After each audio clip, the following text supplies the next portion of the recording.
اب منافقوں کی ایک اچھی سے اچھی خاصی تعداد مدینے پیدا ہو گئی تھی جو اپنی حرکتوں سے رسول اللہ صلی اللہ علیہ وسلم کو تنگ کرتی رہتی تھی۔ ادھر یہ لوگ اس کوشش میں بھی لگے رہتے تھے کہ رسول پاک کے بارے میں غلط سلط افواہیں پھیلائیں تاکہ مسلمانوں کی دلوں میں شکوک و شبہات پیدا ہو اور وہ اسلام سے منہ موڑ لیں۔ رسول اللہ صلی اللہ علیہ وسلم پر جب وحی کے ذریعے آیت نازل ہوتی اور آپ وہ مسلمانوں کو سناتے تو اس وقت یہ بھی وہی ہوتے تھے۔ چنانچہ ایسے وقت میں یہ منافق آپ سے بحث مباحثہ کرتے، طرح طرح کے بیہودے سوالات کر کے آپ صلی اللہ علیہ وسلم کو پریشان کرتے۔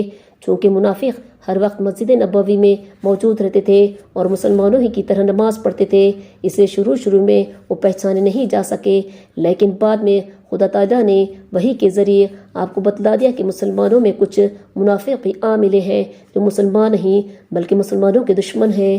ایک مرتبہ رسول خدا صلی اللہ علیہ وسلم کی اونٹی گم ہو گئی۔ جب اس کی ڈھونڈ تلاش شروع ہوئی تو یہ بات پھیلی۔ ایک منافق زید ابن نسیت نے جب یہ سنا تو اس نے مسلمانوں کے دلوں میں شک پیدا کرنے کے لیے اس کو ذریعہ بنانا چاہا۔ چنانچہ اس نے ادھر ادھر لوگوں سے کہنا شروع کیا، محمد صلی اللہ علیہ وسلم دعویٰ تو یہ کرتے ہیں کہ میرے پاس آسمان سے خبریں آتی ہے، مگر انہیں اتنا بھی نہیں معلوم کہ ان کی اونٹی کہاں ہے۔ اللہ تعالیٰ نے زید ابن مسیت کی یہ بات رسول خدا صلی اللہ علیہ وسلم کو وحی کے ذریعے بتائی اور یہ بھی خبر دی کہ اونٹی فلاں جگہ پر ہے۔ جب رسول پاک کو وحی کے ذریعے یہ خبر معلوم ہوئی تو آپ نے صحابہ سے فرمایا، خدا کی قسم میں اتنا ہی جانتا ہوں جتنا اللہ تعالیٰ نے مجھے بتلا دیتا ہے، اور اسی نے مجھے اب یہ بتلایا ہے کہ میری اونٹی فلاں جگہ پر ہے۔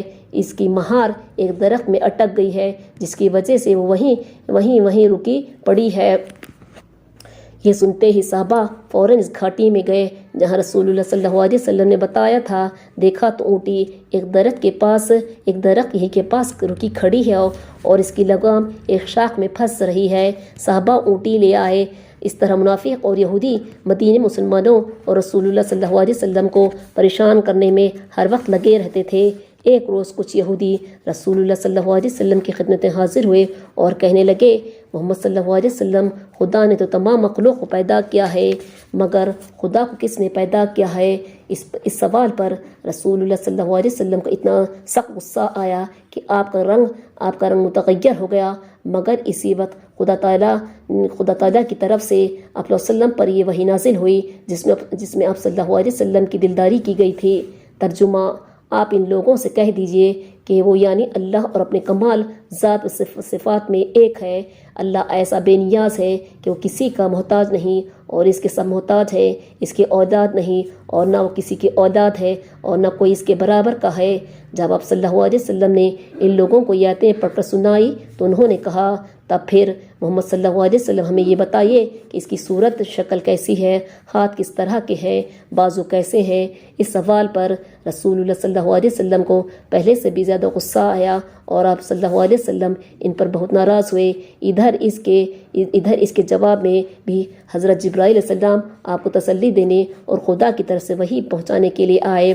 کبھی یہ لوگ رسول اللہ صلی اللہ علیہ وسلم کے پاس آتے اور کہتے، محمد صلی اللہ علیہ وسلم، جیسا کہ آپ کہتے ہیں، اگر آپ واقعی خدا کے رسول ہیں تو خدا سے کہیے کہ ہمارے سے باتیں کریں تاکہ ہم اس کی بات چیت سن سکیں۔ رسول اللہ صلی اللہ علیہ وسلم ان کو بہت کچھ سمجھاتے، نصیحتیں کرتے، انہیں سیدھا راستہ دکھاتے۔ اب تو وسلم نے ان سے فرماتے، خدا سے ڈرو اور مسلمان ہو جاؤ۔ خدا کی قسم تم جانتے ہو کہ جو کچھ میں لے کر آیا ہوں وہ برحق ہے، مگر وہ لوگ اس سے انکار کر دیتے اور کہہ دیتے تھے کہ یہ ہم نہیں جانتے، یا یہ جواب دیتے، محمد صلی اللہ علیہ وسلم، کیا آپ یہ نہیں کہتے کہ آپ ابراہیم علیہ السلام کے دین و مذہب پر ہیں؟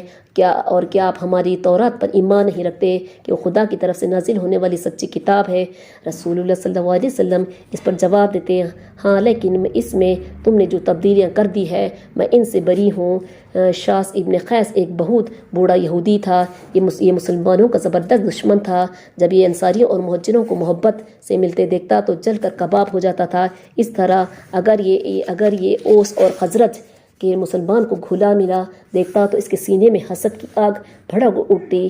ایک روز یہ کہیں سے گزر رہا تھا کہ اس نے دیکھا کہ اوس اور خزرج کے مسلمان اکٹھے بیٹھے ہوئے باتیں کر رہے ہیں، اس لیے کہ اسلام نے ان کی آپس کی دشمنی ختم کر کے انہیں ایک کر دیا تھا۔ شاذ ان کی آپس میں محبت دیکھ کر جل اٹھا اور اس نے کہا، میں بنی قبیلے کے سینکڑوں آدمی یہاں آ بسے ہیں، لیکن اگر وہ سکون کے ساتھ یہاں بیٹھے رہے تو ہمیں سکون نہیں مل سکتا۔ اس کے بعد شاذ فوراً ہی ایک یہودی نوجوان کے پاس گیا اور ان سے کہنے لگا، تم ان کی مجلس میں جا کر بیٹھ جاؤ، پھر یوم باس اور اس سے پہلے کی باتیں چھیڑ دینا، اور پھر انہیں وہ شعر پڑھ کر سناؤ جو یہ اس زمانے میں ایک دوسرے کے خلاف لکھا کرتے تھے۔